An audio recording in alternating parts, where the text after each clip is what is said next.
प्यारे बच्चों, अभी हम बात करेंगे साइक्लोट्रॉन फ्रीक्वेंसी पे, क्योंकि इससे पहले का जो हमारा टॉपिक है that is the charge to mass ratio. जैसा कि आप जानते हैं कि चार्ज टू मास रेशो एक ऐसा टॉपिक है जिसके अंदर हम एक डेरिवेशन करते हैं और एक फॉर्मूला एक्सप्रेस करते हैं और उस फॉर्मूला को हम नाम दे देते हैं charge to mass ratio. Basic मकसद क्या होता है? हाँ, मकासद तो बहुत सारे हैं, बट मकसद ये होता है कि हम डिफरेंट चार्ज पार्टिकल्स की इलेक्ट्रिकल प्रॉपर्टीज और नेचर को स्टडी कर सकें। उनमें कोई इलेक्ट्रॉन भी हो सकता है, प्रोटॉन हो सकता है, कोई भी आयन हो सकता है। सो हम डिफरेंट चार्ज पार्टिकल्स की जो इलेक्ट्रिकल नेचर है उसको स्टडी करते हैं, प्लस किसी भी पार्टिकल के चार्ज को फाइंड कर सकते हैं, किसी भी पार्टिकल के मास को फाइंड कर सकते हैं। जैसे इलेक्ट्रॉनिक चार्ज को हमने मिलिगन्स मेथड के जरिए फाइंड किया, बट हम वेरीफाई करने के लिए चार्ज टू मास रेशो की हेल्प भी लेते हैं। इसी तरह इलेक्ट्रॉन के मास को कैसे हम फाइंड कर सकते हैं? We can find by using charge to mass ratio. So बहुत हेल्पफुल एक्सप्रेशन है जिसका इस्तेमाल करते हैं, बट क्योंकि हम अभी कुछ शॉर्ट टेक्निक्स और शॉर्ट इंपॉर्टेंट पोर्शंस पे बात कर रहे हैं, तो उनमें से एक शॉर्ट और इंपॉर्टेंट बात हमारे पास है cyclotron frequency.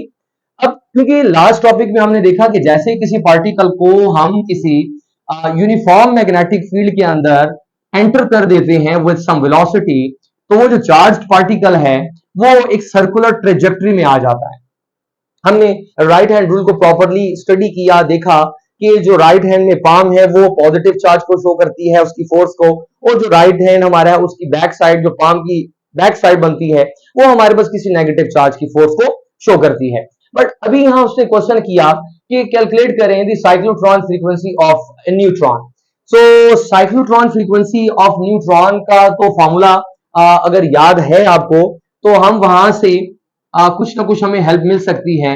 Q B over 2 पाई एम, ये साइक्लोट्रॉन फ्रीक्वेंसी का फॉर्मूला है। बट हमें चाहिए क्या होता है? नंबर वन, उसका चार्ज चाहिए होता है। नंबर टू, हम किस मैग्नेटिक फील्ड में एंटर कर रहे हैं, कितने टेस्ला मैग्नेटिक फील्ड है, इसका पता होना चाहिए, और उस पार्टिकल का मास भी। अगर इस फॉर्मूला पे हम फोकस करें, गौर करें, तो आपको यहां से जवाब मिल जाएगा कि आपसे कहता है कैलकुलेट करें the cyclotron frequency of a neutron, तो मेरे मुताबिक तो यहां पर इसकी फ्रीक्वेंसी 0 होने वाली है, और यहां अगर इसका टाइम पीरियड भी निकाल लिया जाए तो वो 0 ही होगा, क्योंकि एक न्यूट्रल पार्टिकल अगर किसी मैग्नेटिक फील्ड में एंटर भी कर दिया जाए तो ये क्या करेगा? ये कभी भी अपनी मैग्नेटिक फील्ड नहीं बना पाएगा। इसका चार्ज नेचर होना, इसका चार्ज होना जरूरी है, क्योंकि जब तक ये न्यूट्रल रहेगा ये मैग्नेटिक फील्ड नहीं बनाएगा, और मैग्नेटिक फील्ड के ना बनाने की वजह से अगर इसको यहाँ एंटर कर भी दें तो ये अपने ऊपर किसी भी तरह से मैग्नेटिक फोर्स को एक्सपीरियंस नहीं करेगा। तो कुछ बातें मैं लास्ट टॉपिक के साथ रिलेट कर रहा हूं, जहां हमने जाना कि किसी पार्टिकल पे मैग्नेटिक फोर्स कब लगती है, तो हमने देखा कि वो मूव करता हो, लेकिन साथ उस फॉर्मूला में क्यू भी लिखा हुआ था। तो उस फॉर्मूला पे आज हम मजीद नजर लगाते हैं, और इस फॉर्मूला के साथ उसको जरा हम रिलेट भी करते हैं, क्योंकि वो फॉर्मूला था F equal to q v b. अगर चार्ज होगा तो फोर्स लगेगी, फोर्स होगी तो वो मूव करेगा, किसी पाथ या किसी ट्रेजेक्टरी को फॉलो करेगा, और फिर फ्रीक्वेंसी भी निकल आएगी, because basically this F is the frequency not the force.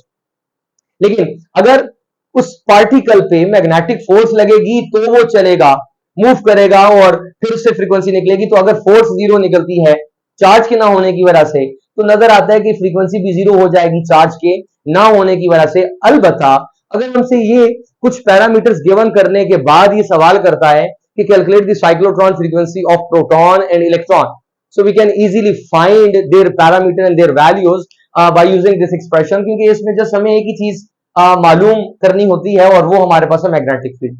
अगर वो हमें गिवन कर देता है तो हम इजीली फाइंड कर सकते हैं by putting the charge of electron, proton and their masses. So frequency भी निकल सकती है, और हम फ्रीक्वेंसी की मदद से टाइम पीरियड भी फाइंड कर सकते हैं। ये देख सकते हैं कि जो पार्टिकल यहां एंटर हुआ और इस सर्कुलर ट्रेजेक्टरी को फॉलो कर रहा है, वो कितने रेवोल्यूशंस कंप्लीट कर रहा है। ठीक हो गए? तो नंबर ऑफ रेवोल्यूशंस और उसका जो टाइम है वो भी मेजर किया जा सकता है विद देयर फ्रीक्वेंसी।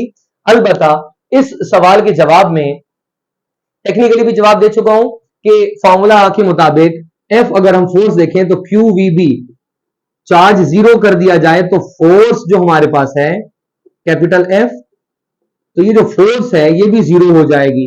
और फोर्स के 0 होने का मतलब ये है कि no motion, no trajectory, no frequency and no time period, so that's it. इस सवाल में हमारा जो आंसर आएगा दैट इज 0 हर्ट्ज।